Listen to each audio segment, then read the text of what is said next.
How long you been out in the streets for now? Almost 15 years. 15 years. Jeez, so you've... Wow, that's nearly 2010, hey? Mm-hmm. Nearly 2010.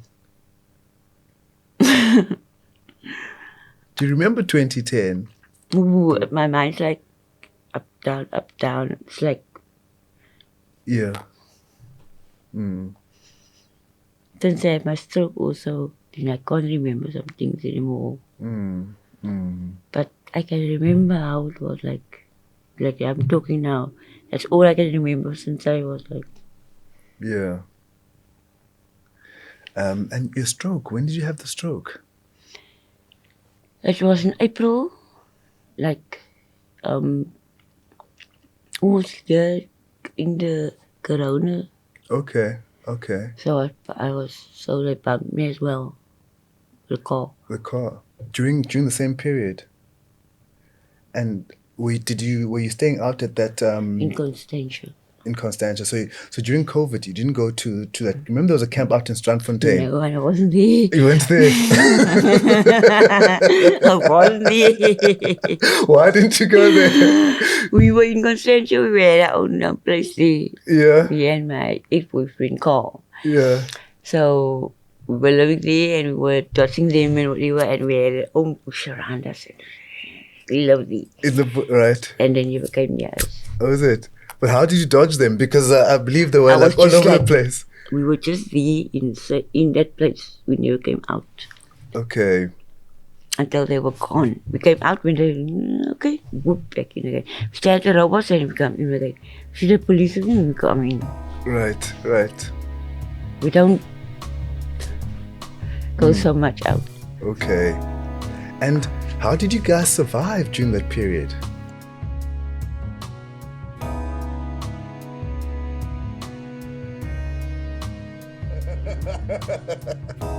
So, but welcome, Jackie. Welcome to our conversation.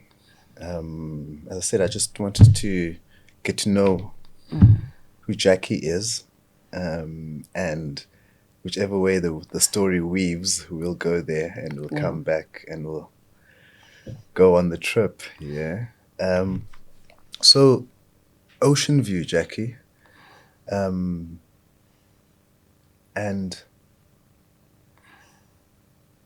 growing up in Ocean View, any sisters, brothers? I've got a sister in Ocean View. I've got 2 kids in Ocean View. 2 kids in Ocean View. And a grandchild. And a grandchild. Okay.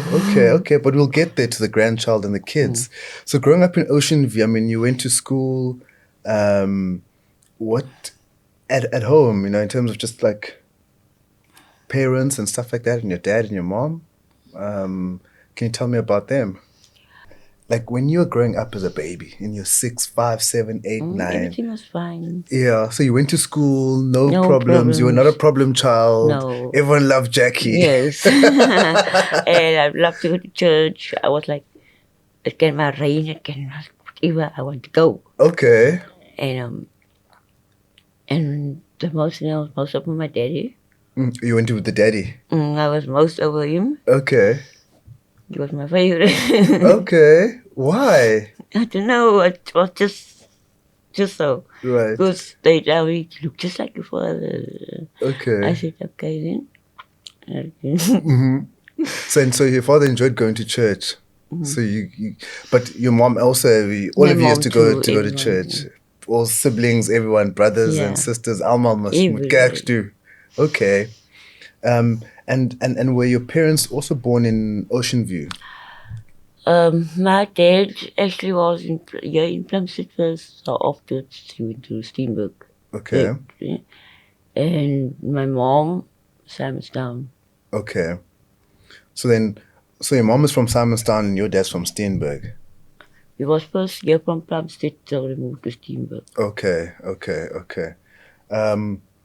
Did you finish your matric? No. Okay. Tell me about that. Why? We had difficulties at home. My mom was working alone. My dad was drinking.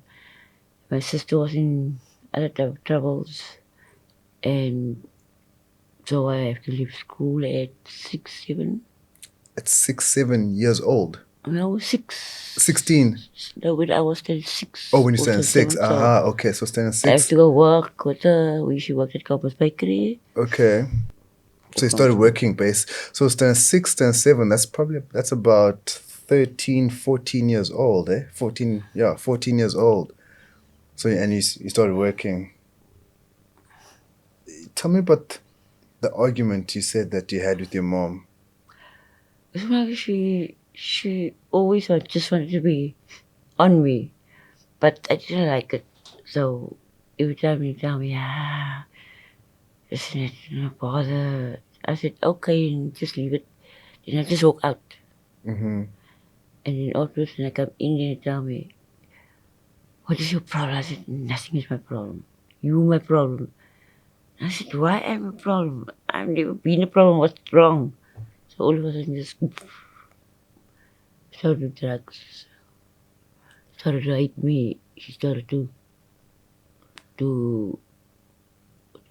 and started to take stuff from her, selling it. And it was so nice. I didn't feel well about it. But I was crying. I was like, whatever. I got raped afterwards. I've got many things on my mind. So went back home. Wasn't it long I left again.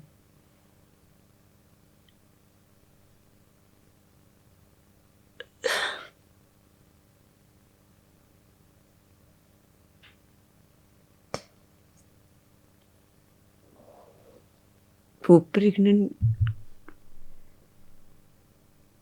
15. So I got my first child when I was 23. The second one I got when I was like, basically when he just went to school. When your first child went to school? Yeah, and so I got the third one now. Not now, it was like 9 years ago. Mm-hmm. She passed away when she was 2 months. Oh, sorry. So I got pregnant again with the last one now. And his father was like Weasley, and he had kind of a problem with his feet, so he took the toe off. Mm-hmm. And so he never even saw his child. No, his parents saw the child because my brother just kept him away from me. Mm-hmm. So first I saw him was when I gave birth to him. And after that by my dad's funeral. Mm-hmm. And after that by my mom's funeral. And after my mom's funeral I never saw him again. Your child? And was that your first child that you know? I mean, okay, so at 23, okay. We've gone quite fast ahead. Yeah, right. No, that's fine. It's just how it happened. It's Yeah. just how it went, so. Yes. I understand. Before the argument with your mom and moving out and what that happened, like, how can one argument with your mom make you take drugs and do all these things? What was happening there at that time that you went that extreme? I don't know. You don't know? I just went poof. And I was sitting with my friends there, but I never did drugs. When did you start drinking? I started drinking when I started working. At 14, you were drinking. Okay. And so did your parents have sort of not agree with your drinking at 14? She never liked it, but we always had an argument when I came home. When you come home? Because you come home drunk or Drunk. Okay. And then I just walk through. I don't say anything to her. I don't fight, so nothing. Mm-hmm. And then all of a sudden an argument comes. I just get in my bed and go sleep. And then your dad, does he say anything regarding your drinking? He wanted to take my part, but he can't because my mother now, Mm-hmm. So what can I do? Yeah. It's his wife. Yeah. And at that time, your sisters, you said you had an older sister, right? Yeah. I mean, are they not saying, hey, why are you drinking? Don't drink. 'Cause She's drinking very hard and badly. also she's drinking. That's the one you're working with at the bakery. That was my mother I was working with. Oh, your mother you're working with. But she Okay. wasn't a drinker, she wasn't a smoker. Right. But your sister was also drinking. My sister was drinking as well. Okay. How did you get into drinking? Like, when's the first time that you Friends. drank? Okay. At school. And how? What? Were you guys at a party? How did you actually? I was like just going out with friends, drinking, having parties and all that. So afterwards, just Yeah. went on and on and on. And so when I got my second child, so I went to go live by her father. Was pregnant, got her on the 6th of April, and still baby whatever. So all of a sudden I sat between my friends. They were smoking and going on and whatever. I just looked at them like that. And all of a sudden the next day I went to the merge and I go, I'm back. I just want to try this stuff. But I never did it in front of them. They never knew I did it. And so I just got quiet and I went home and I could sit and try this stuff now on my own. Okay. And I smoked and What was the stuff that you bought? it was stuck. Okay. So I told myself, what the heck are you doing? But I went on. And it tastes nice and it went on and on. But I didn't have that click of cleaning up and whatever, but I cleaned up my house like I used to. Okay. But it wasn't, they tell me, no, I was going to let you clean the house. But for me, I was like different in that. I was like sleeping, I was like working, I was sleeping, I was working. And so I got a job at Chickers in Muizenberg. Okay. In the butcher. Okay. So, okay, I was working there, paid. I gave my mommy money for my son because he was living there. I looked after him.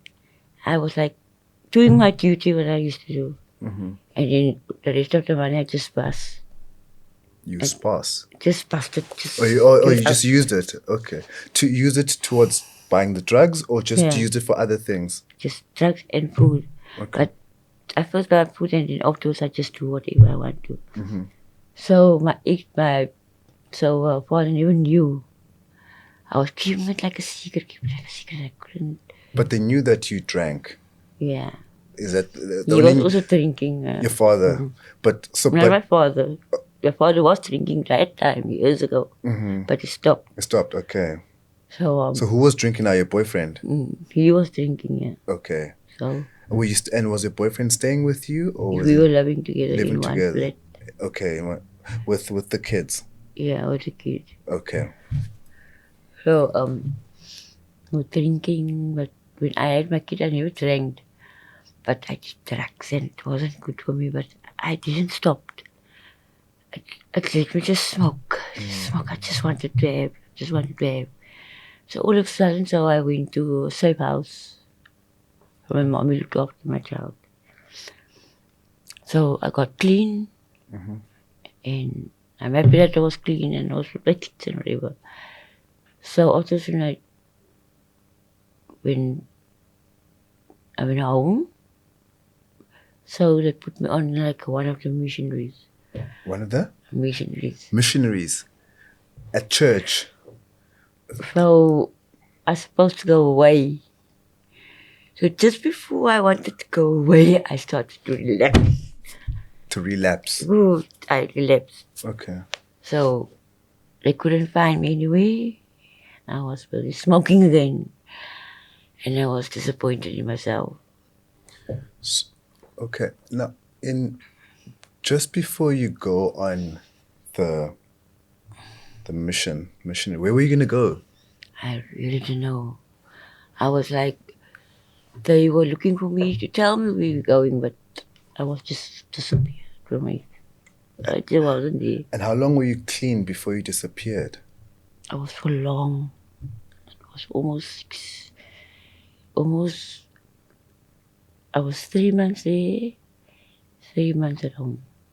Okay, so 6 months. just about 6 months. 6 to 7 months. What was happening when you just decided to disappear? It just went so. You can't remember. Can't remember how it went.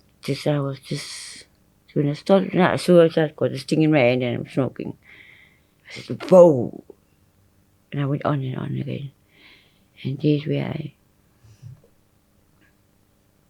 relapsed and knew. So my mom had an argument with me the same day, and people was there and they were disappointed in me, and so I went to Victor Outreach. I was there by Victor Outreach. Is that a rehab center or what's Yeah. Okay. And so afterwards, I had problems with my legs, and they found out that I had HIV. So they put me out. So I went at 8 o'clock in the evening, they put me out. So I went to my cousin there nearby in the flats. So I went all over there, and I was clean for a little. Clean. And so long after that, after a year or two was also, I started to drugs again. So, just sorry, Jackie, coming just 2 steps back. At the rehab place, what's the name of it? Victor Outreach. Victor Outreach. Why did they kick you out? Because they found out you had AIDS. I was HIV positive. HIV my legs positive. couldn't work, right? But I understand, why did they kick you out because of that? I mean, that's against the law, isn't it? That was so years ago. Okay. And your legs couldn't work. Did they find out the reason why? Because of the accident. I've got hip problems. When I was working at the bakery, fruit cake trolley fell on top of me. So I had that problem with my hips. Okay. So I was on crutches, so I couldn't, And so all of a sudden, they said, I must go take my bags and leave. And you left yet? You had nowhere to go. Did you have a They plan? took me to my cousin's house. To a cousin's house. Okay. So I found my mom. So my mom told me, and so after that, I went home. Okay. And at home, it's your mom. I'm assuming it was an argument. I don't work, and I would love to sleep. I like sleep. Ooh, I love sleep. You like sleep? Yeah. Why do you like sleep so much? I don't know. It's just that I love to sleep. From even when you were a kid, a child, you just like to sleep. Okay. So, but she didn't have problem with that, whatever. It's just a problem of the drugs and stay out. That you could stay out of the house and just leave my kids so because of the drugs. Mm-hmm. So that's why I was like on the streets, starting to get on the streets, living on the streets. Don't want to live at home anymore. It wasn't legal for me at home because of the argument we have.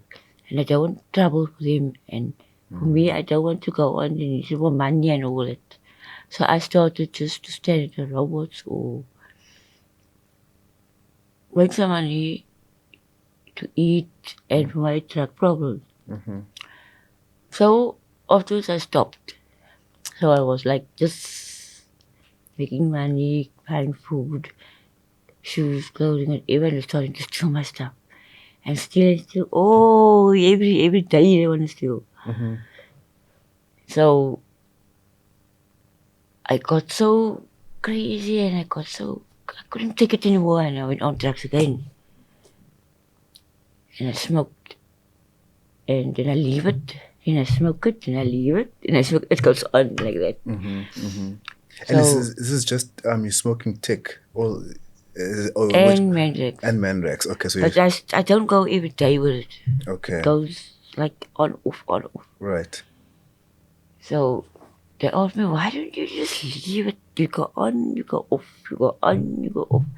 I said, if you don't go on and off with me, I'll leave this with yourself.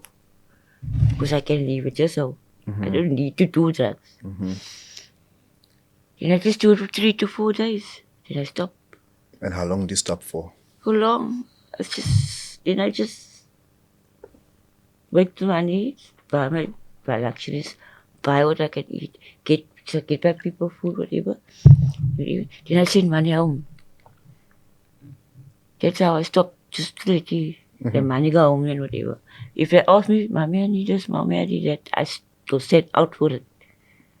Then I don't need to do my drugs. Then I look after them first before I do anything else to put my habit. Right.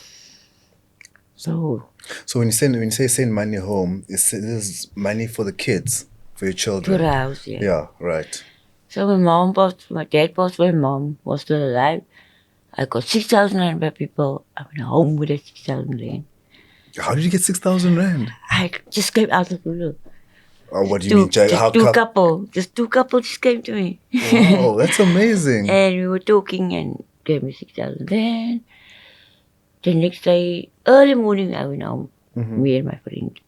And we took the money home and did shopping, give them money. I kept some for me. We came back and we didn't even stay for very long that day. So my mom was crying. There was nothing in the cupboards. Nothing was like whatever.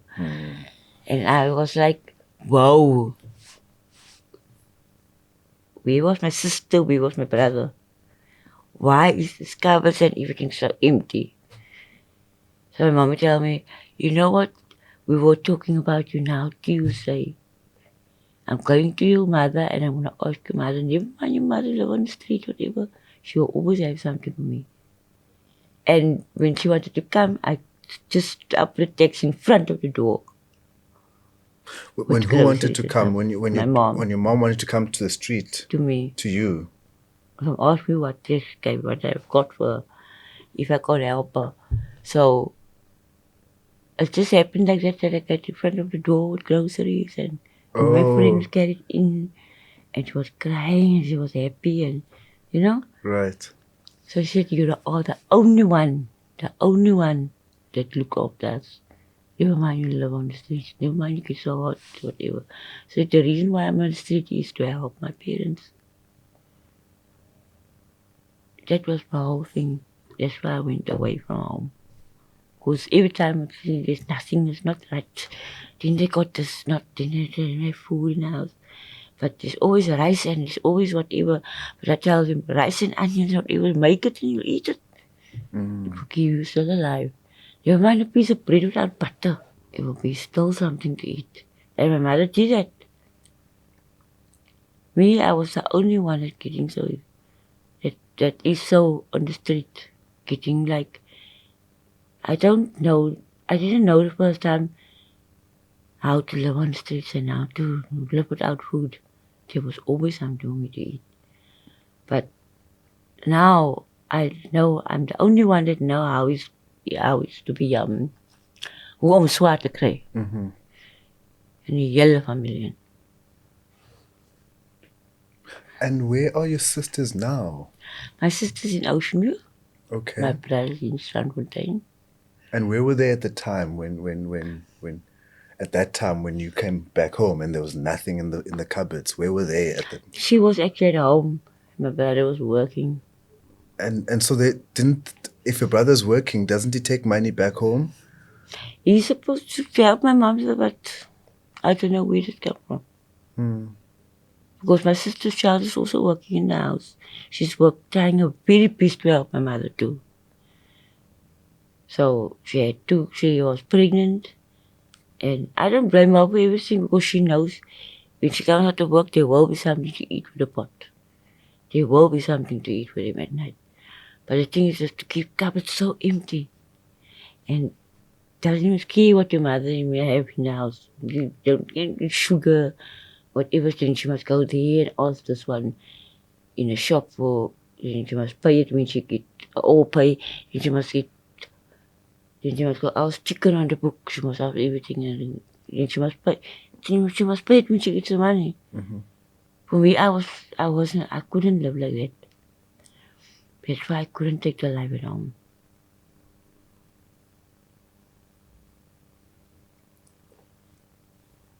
And when you mentioned that when you left home to go on the street, it was not easy for you. It wasn't easy. Can you tell me that experience? Ooh, but when I came the first time on the street, it was like they were just robbing me, taking my money, everything. I didn't know what to do. But I got stronger and stronger, and that made me stronger. And I'm still there. I'm still standing there at that fishery stoop. I'm still sleeping there. They steal my stuff. They make my stuff lay around. They almost like they want me away there. But the man that worked there put me there on the stoop. He tells me, Jackie, I just want you on the stoop. And I'm like, whoa. He chased me away, now I'm back again. So I told myself, what's going on? And he said, I just want you alone on the stoop. The rest of the people, please, just don't need people sleep on the stoop, only you. And I was sleeping there alone and alone and alone. So people came and make trouble again. But they know it's not me, but they don't take it out on me. They always say, Jackie, the people clean here, the people do that. And they don't listen. And I just tell them, look here, I had it now. Oof, I had it. I can't anymore talk to them. They're rude to me. They want to clean up, so they don't want to listen. It's very tough for me. But I break through. Because of the Lord, wasn't it for him? And where was I today? And I wasn't here today. Those challenges that you've, that was gonna be my sort of my lead on question is when you mentioned that they were stealing your stuff and robbing you blind when you started. How did you manage to protect yourself to a point where you could survive as a woman? And do other women also go through a similar experience that you went through? Like me, like Chantel, when she have stuff, it's gone. Like me, it's like that. I'm like that. Have stuff, it's gone. We just turn our backs and it's gone. But then, when we see, we get stuff again. We go up again. So I'd always tell her, don't stress.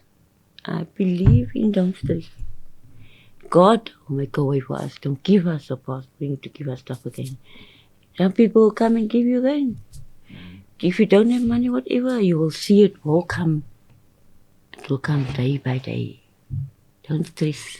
It will blow. You don't have. Tomorrow you have. You just walk around the corner, you'll have again. That's always, I can always tell them that, but I can't tell them. I've got patience, but I don't have patience. If I have nothing, I have nothing. I let it go. But I know there is somebody that's going to give me something. And I will, at the end of the day, I'll survive. And would you say that belief comes from, where does that belief come from?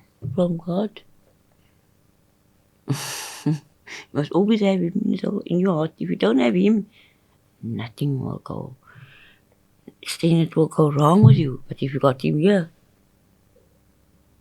if you believe in him, you will always come right in the right pathway.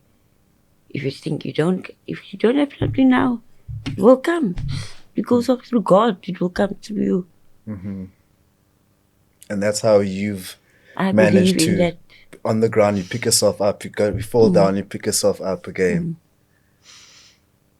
Nice, man, Jack. That is beautiful. I fall like it up. I don't need people to help me. I help myself.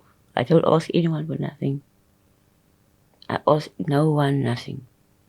I go on my own feet up. I didn't even ask my parents for a cent. I didn't ask my family for nothing. I just went on my own up. And I mean, that to me talks to a sense of self-belief that you have about yourself. I'm alone on the streets. I'm with Weasley. It was tough. He was on his own bus also. Mm-hmm. But I went up strong alone. Mm-hmm. You man, he was there, but I went strong alone. Like, I pulled me up. Yeah. How long you been out in the streets for now? Almost 15 years. 15 years. Jeez. So you've... Wow, that's nearly 2010, hey? Mm-hmm. Nearly 2010. Do you remember 2010? Ooh, my mind's like up, down, up, down. It's like... Yeah. Mm. Since I had my stroke also, then I can't remember some things anymore. Mm. Mm. But I can remember how it was like I'm talking now. That's all I can remember since I was like... Yeah. And your stroke, when did you have the stroke? It was in April, like, almost there in the corona. Okay. So I was so they bumped me as well. The car. During the same period. And were you staying out at that In Constantia. in Constantia? So during COVID you didn't go to that. Remember there was a camp out in Strandfontein? No, I wasn't there. You weren't there. I wasn't there. Why didn't you go there? We were in Constantia. We had our own place there. Yeah. Me and my ex-boyfriend Carl. Yeah. So we were living there and we were touching them and whatever, and we had our own bush around us. We loved it. Right. And then you became yours. Oh, is it? But how did you dodge them? Because I believe they were like all over the place. We were just there in that place. We never came out. Okay. Until they were gone. We came out when they, okay, whoop, back in again. We stayed at the robots and we come in again. See the police again, we come in. Right. We don't go so much out. Okay. And how did you guys survive during that period? I've survived. I did survive. I made it survive. Because of God, Father with me. I was like praying. I was like just having faith in myself. Mm-hmm. Because I mean, the streets were bare. Can you tell me, like, 1 minute there's people, next minute there's no one in the streets. It was clean. But at least we were walking, we were surviving, going to the shop, dots. Mm-hmm. Go back, dots. Right. But we survived until they all came out. Right. Because there were guys, I remember there were projects like soup kitchens and stuff like that, and guys were doing soups and all those things, you know. But I remember they were in the news reading about the Strandfontein, and there were chaos there. I never went there. Yeah. I took me away. I couldn't go. Why? For me, it was like, no. I'm not going. I'm stay here, I will survive. Mm-hmm. Mm-hmm. I will survive that COVID. And I survived it right through. You didn't go for a COVID injection? No. Why? Because I was too scared to go for it. I didn't like a needle. Mm-hmm. But I survived it right through. 100%. 100%. No, I mean, as you said, you're a survivor. Because, I mean, a lot of people, obviously, health-wise, didn't make it through. Did any people that you know pass away during COVID? Guys on the street? My ex-boyfriend's mother. Okay. She's not on the street, but she passed away when she got COVID. She was an old lady. Mm-hmm. And some 2 or 3 other friends, that passed away from it. Mm. But no one that you know who lived on the street with you? Some of them, I can't remember whatever, but I know some of them passed away. Okay. Yeah, because it was a very scary period in people's lives. You know, I was like, I'm not gonna let me get down to that. Fight for my life. You seem quite feisty and spiritual. Yes, I don't like to be. I would say I'm like this. I like it outside. It's almost like a camping thingy for me. I like to to have stuff to see what the tough life is about. So you like to experience Things. Okay. But you do realize in experiencing the things, sometimes, It's tough. It's tough, yes. But me, I've been through that toughness. It molded you, it made you strong. And just in terms of being outside and needing and being strong, as women, do you guys stick together? Like you, the Chantals and all that, when you're having problems? Or is it literally each one is by themselves? Sometimes each one by themselves. But sometimes when we have a problem, we will talk to each other, or talk to whatever, and then we solve it out. But me, I always solve a problem out. They always come to me.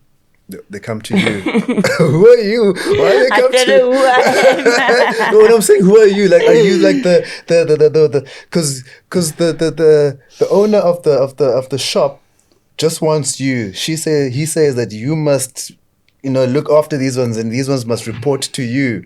So clearly there's something special about you, which I can see. I've just, you're a very strong woman. As I said, you've got a sense of self-belief about yourself. Because sometimes people ask me to do this. My friends ask me to go fetch my phone. Go there, I go fetch it. Go charge it. Go there, I go fetch it. I could charge it for them, and I clean up for them, and I sit there. And sometimes when I have too much food, then I give them food. Yeah, food waste. You tell me, oh my God, I'm the only one to come to check it. Don't you have something to eat, please? I'm just hold on and see if I have. And when I have, I give. No, Jack, that's exactly. I think that, and that's what I'm talking about. Is that there's things that your friends and these people see in you that are very positive qualities, so hence they can come to you when they're having problems. Hey, Jackie, can you? Yeah, I talk to them, but I've got actually my own problems I can't even solve. I want to go home, but it's just my son is like ups and downs. But for me, I can't stay long home. I'm back on the street again. I can stay home, but I can't. I don't know why. It's something on the street that isn't not something is. I didn't make it right yet with someone that have a problem. That is my thing. I think someone that have a big problem on the street that keeping me behind. That want to tell me something. That want to let me talk to them, but they don't want to bring it out. That's why I come back again and I come back again in the same place. I'm just here. And I want to go back home. I just stuck. I don't go, but I'm still here. I said I want to go, then I don't go. So I said, there is something that keeps me. I don't know what is keeping me behind. And every single time you say you go back, then do you go back to the same sort of, you take the drugs again, and then you go back and you're still sober, but yeah, but I don't. Actually, I'm not so a lot on it anymore. Okay. But when I want to go back home, and it's almost like something is keeping me. Why you want to go? Yeah, I'm by the taxi, and the taxi comes and I push away. I don't know why. I don't know. I said I'm going tomorrow, then I don't go. Then I'm just there as I am. And you don't remember when you're at that taxi rank about to go, what goes on in what you think about? Did I just walk away? And then I keep me again on the street. What is keeping me away from him? I don't know.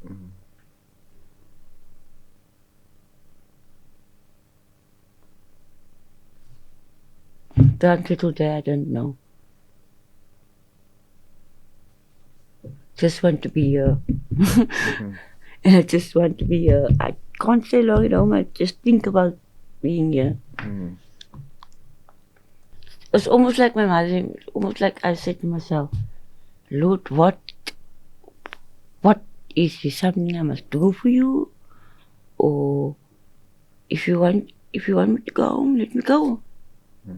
But when I go, I can't go. There is something that's, I don't know, really. Do you maybe think that, I mean, when you go home, when you do go home, the times that you've been back home, do you ever find that you get judgment from people back home? They're like, wow, Jack is back home. Are you gonna stay at home? I said, yes. Now I stay for long, and also then I go. Then I go on. I don't know, I can't stay for much longer and long. It's me. I don't know. I can't just stay long at home. Can't blame my family, can't blame anyone, it's just me. No, but I think once the time is ready, I think then home will be appealing. Right now, maybe there's something there that's blocking you, as you're saying, you know?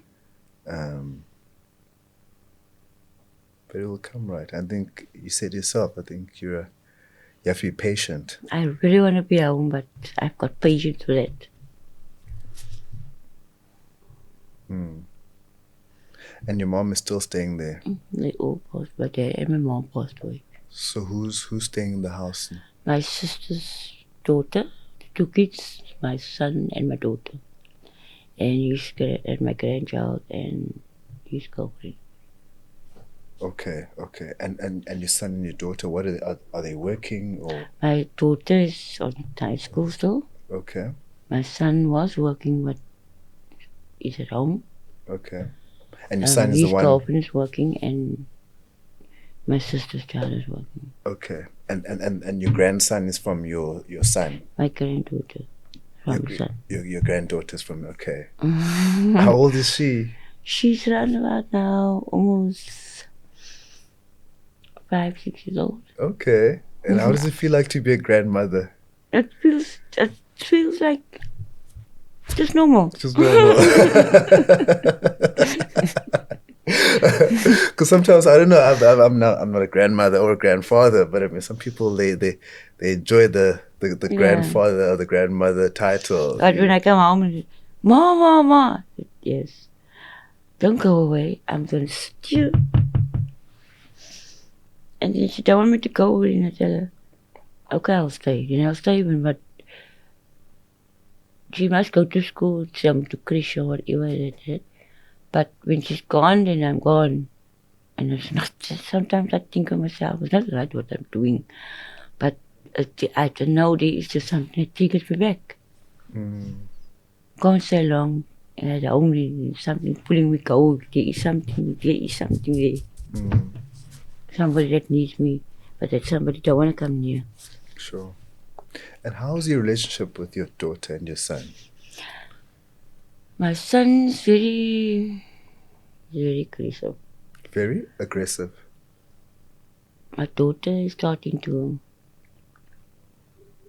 tell me, Mommy, I don't know you actually anymore. Why are you okay? Why are you? My own fault. I actually don't know you anymore. So I said, okay, you know me, but you don't want to know me. But that is fine. I tell her, your mom is your mom. Dad is dad. Never mind, you live by your dad. Your dad just took you, but he didn't find people to have you. So, grandma was where I am underneath you. I am your mother, I am your father. But your father is here to look after you. As I told her, I can't look after you. I don't work. I can't stay at home not doing anything. If I'm going to stay here at home, there will be nothing to eat. There will be nothing for you. But there will be something on the table. Because Kels is looking after you. She told me, don't you worry, you look after me, I can look after your kids too. I tell her, I can't do that. I have to provide as well. But I tell her when I get the money, as soon as possible when I get something, I'll come home and give it into your hands. And that's what I'm trying to do. That's how that's why I'm outside. When I get it when I go home. But I need to build up and build up and build up and build up until I get the amount I want to go.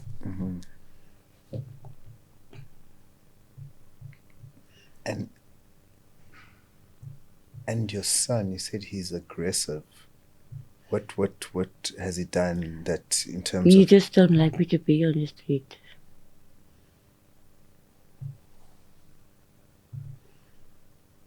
But I didn't tell him. I just told him. Sometimes I just go back where you come from. Then I just go. I don't think what to say or give a word to him, whatever. I just go. I tell him, okay, you tell me I must go where I come from now. So I'm going there when I'm going from. But as soon as possible when I come home, or you tip me come home. When I'm right, Mommy, yes, I will need to come home if I say come home. You want me to come home? I tell him I'm not ready to come home yet. When I come home, I want to come home with something in my hands. I don't want to come home with nothing. That's what I basically want to do.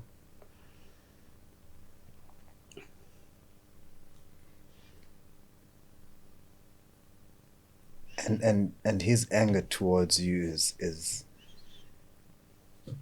it maybe... And he's waiting patiently.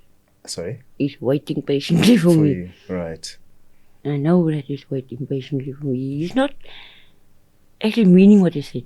But I know he's not meaning what he said. It's just, he can't take it when I've got nothing. So he wants to he wants to take care of you and look after you. But he can't. That's reality.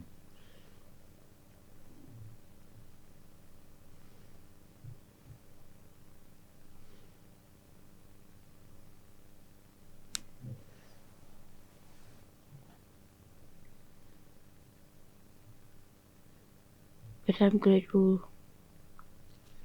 But the Lord will, I will get something, and I believe that. And I'll go back forever. Jackie, you're my inspiration.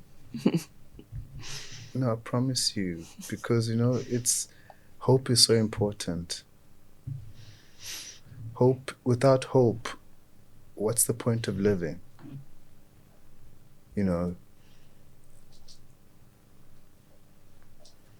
That to me is really, it's, if you don't have that hope that you have,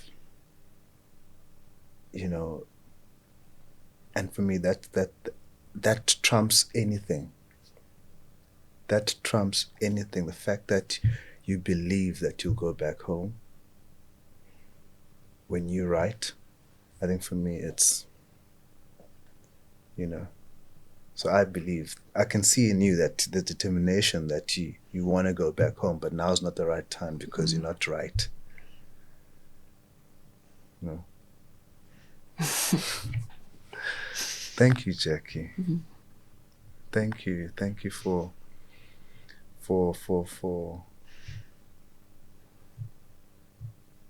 sharing a part of your story. I think there's more to your story.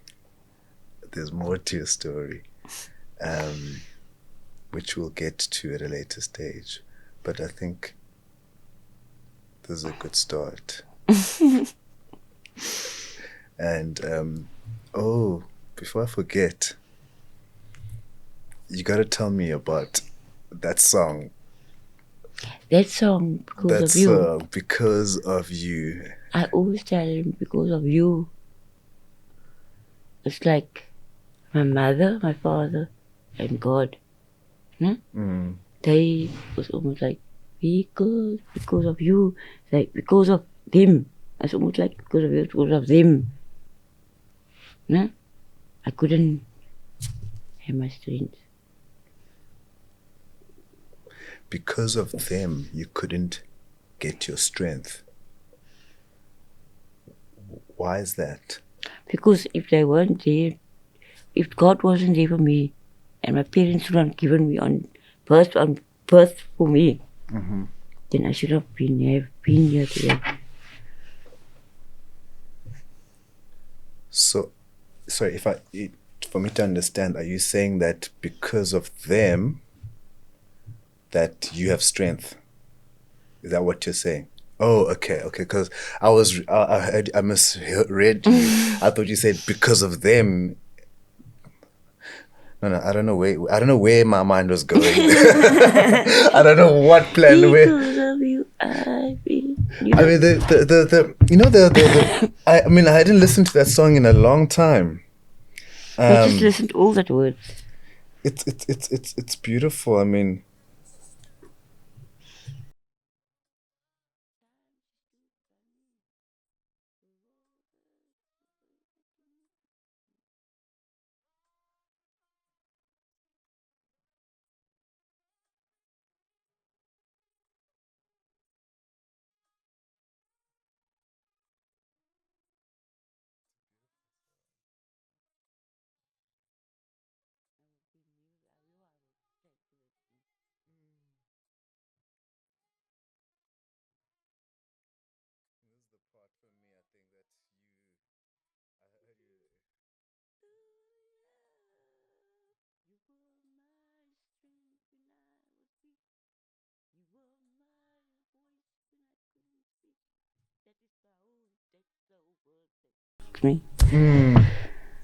I think those words, you the one who held me up, never let me fall.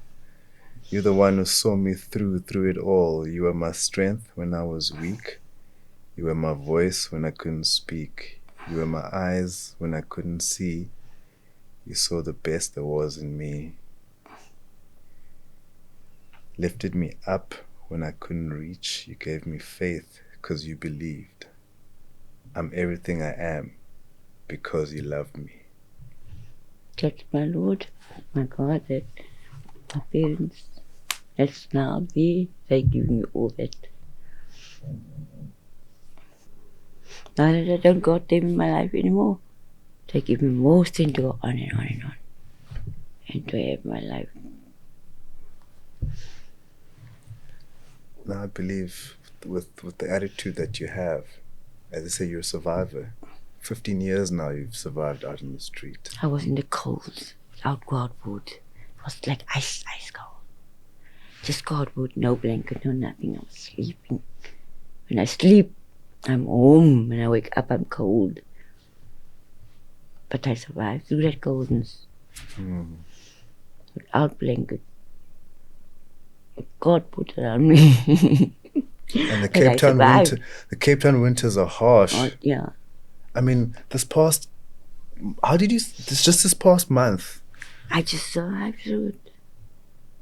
I mean, that wind and I was like ice cold, but when I had that, and I closed my eyes and I had a thin blanket around me, I was gone. I was sleeping like a baby. I was talking to Chucky the other day, and he was telling me how the one time just a wave of water came and it made everything wet. Yeah. I was praying. I was praying. And the next day we all got up. And we were still there. And I told God, please help us here. Everyone who's on the street, please help them and help us. That we can have the homeless. Never mind the wind blows and the rain comes. Just keep us home. And the next day we were still up. And I thanked the Lord again. Thank you for the strength and thank you for the lovely day we could see another. So open eyes another day. Thank you, Jackie. Thank you very much for your time.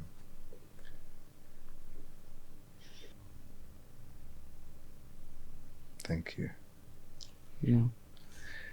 And that's it. Cat. No. And that's it. The first time you're talking to someone. Wow. I thought I was nervous at the time, but I just let it out. And how does it feel? It feels like, well, off my shoulders, some stuff all off my shoulders. I feel much better. No, I'm glad. I'm glad. And this is, everyone I chat to, and afterwards they say, yo, just something lifted. Whatever it was, but it's just a bit lighter on my shoulders, No, it's a big relief. I beg your pardon? A big relief. Big relief. Very, very big relief. Why is that? Because of keeping all those stuff in. It's not nice. I'm scared sometimes to talk to people because of talking like out around on the streets. I will talk to people. I talk to people many times and tell them it's not the way we think we're living. It's just because of our own life, our own deeds, our own stubbornness that we are here today. But some of them say, okay, you say so, that's what I am here. My own stubbornness, my own life. I wanted to live so. My parents didn't tell me to go there. I went on my own. Never mind, they were scaring with me, fighting with me, but I went on my own, out of my feet. I took my feet and I walked. They never pushed me. Just get out of the house. I just took my stuff and I just walked with my feet. I can't blame them because they never pushed me with their hands or anything. It's just because they didn't mean the words that they say. It's just because I'm stubborn and I just left.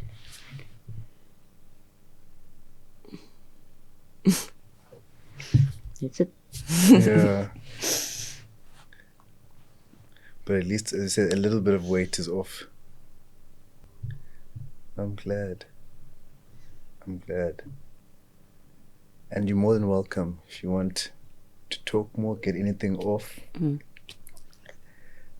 It's a start, How do I get to know you? How do I get to understand what you go through? Is through this. That's how we start, right? And then I'll start to understand what drove you to that decision. And I'll not judge you. I'll try not to judge you because I understand why you're there. And I think that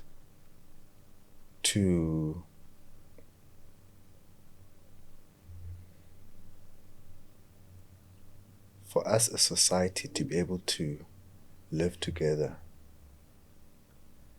we have to have some form of empathy and and the only way to do that is for me to just try and understand and come to you and you come to me and we just carry on playing this dance until we're side by side together, right? And I honestly believe in that. And so that's why I do what I do, is